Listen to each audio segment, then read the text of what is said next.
రాష్ట్ర విభజన నిర్ణయాన్ని వ్యతిరేకిస్తూ ఉత్తర కోస్తా సహా ఉభయ గోదావరి జిల్లాల్లో ఆందోళనలు కొనసాగుతూనే ఉన్నాయి. ఆంధ్రప్రదేశ్ను సమైక్యంగా ఉంచాలని కోరుతూ ఉద్యోగులు, విద్యార్థులు ఉద్యమాన్ని ఉధృతం చేశారు. 8వ రోజు నిరసనలు మిన్నెంటాయి.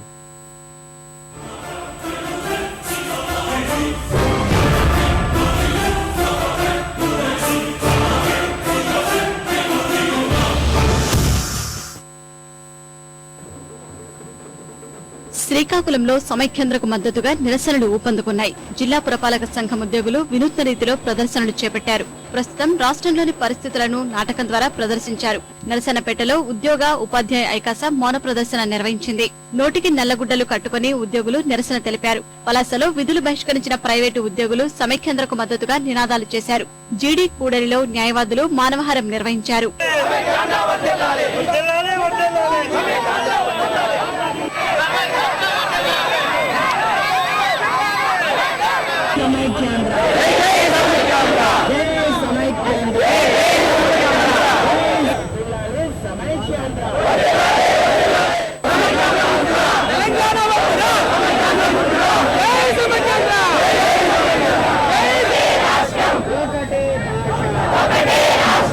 విజయనగరంలో విద్యార్థి సంఘాలు ధర్నా నిర్వహించాయి. ఈ నెల 16 నుంచి సమైక్యాంధ్రకు మద్దతుగా పోరాటానికి సన్నద్దమైనట్లు ఉపాధ్యాయ ఎమ్మెల్సీ గాది శ్రీనివాసులు నాయుడు తెలిపారు. 13 జిల్లాల్లోనూ ఉద్యమాన్ని ఉధృతం చేస్తామని ప్రకటించారు.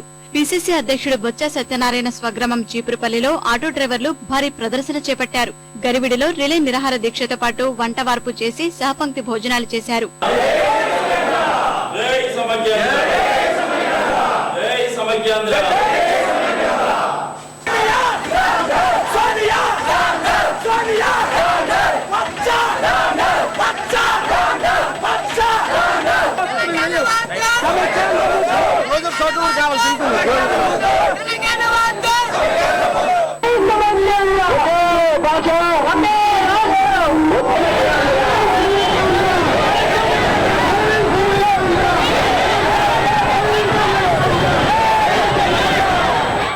విశాఖలో తెలుగుదేశం ఆధ్వర్యంలో జరిగిన ఆందోళనలో ఆ పార్టీ నాయకురాలు నన్నపనేని రాజకుమారి పాల్గొన్నారు.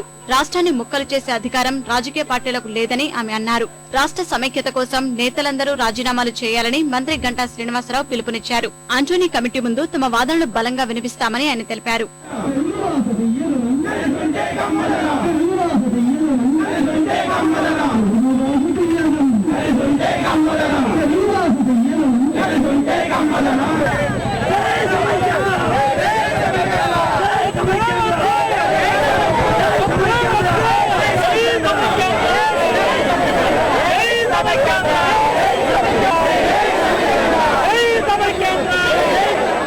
సీఎంఓ లేకపోతే పిసిసి ప్రెసిడెంట్ లేకపోతే ఇంకొక సీనియర్ నాయకులు వాళ్ళు కూడా ఇట్లా నిర్ణయం తీసుకోవాలి, ఏ విధంగా చేయాలి ఏంటని అడిగి చేసుకుంటే బాగుండేది.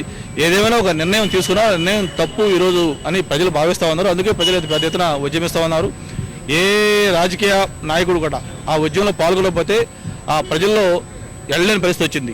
ఎంపీలు అలాగే కేంద్ర మంత్రులు వాళ్ళ స్థాయిలో ఉద్యమాలు చేస్తా ఉన్నారు. ఉభయ గోదావరి జిల్లాల్లోనూ నిరసనలు జోరెందుకున్నాయి. కాకినాడ పరిధిలోని 6 బస్సు అద్దాలను నిరసనకారులు పగలగొట్టారు. బస్సులు బయటకు రాకుండా అధికారులు జాగ్రత్తలు తీసుకున్నారు. రామచంద్రాపురం సమీపంలోని ద్రాక్షారామంలో కేబుల్ ఆపరేటర్ల సంఘం ద్విచక్ర వాహన ప్రదర్శన నిర్వహించింది. అమలాపురం గాంధీ సెంటర్ వద్ద సమైక్యవాదులు రహదారులను దిగ్బంధించారు. వినూత్న రీతిలో తమ ఆవేదనను వ్యక్తం చేశారు. రాజమండ్రిలో కాస్మోపాలిటన్ క్లబ్ ఆధ్వర్యంలో ఆందోళనలు జరిగాయి. కార్యక్రమానికి అధిక సంఖ్యలో అధ్యాపకులు, న్యాయవాదులు, ఉద్యోగులు, విద్యార్థులు హాజరయ్యారు. పశ్చిమ గోదావరి జిల్లా కొవ్వేలి చెక్పోస్టు వద్ద సమైక్యాంధ్ర ఐకాస వంటవార్పు చేపట్టింది. తణుకులో ఎమ్మెల్యే వెంకట నాగేశ్వరరావు ద్విచక్ర వాహన ప్రదర్శనలో పాల్గొన్నారు. ఏలూరులో వైకాపా నాయకులు కాగడాల ప్రదర్శన నిర్వహించారు.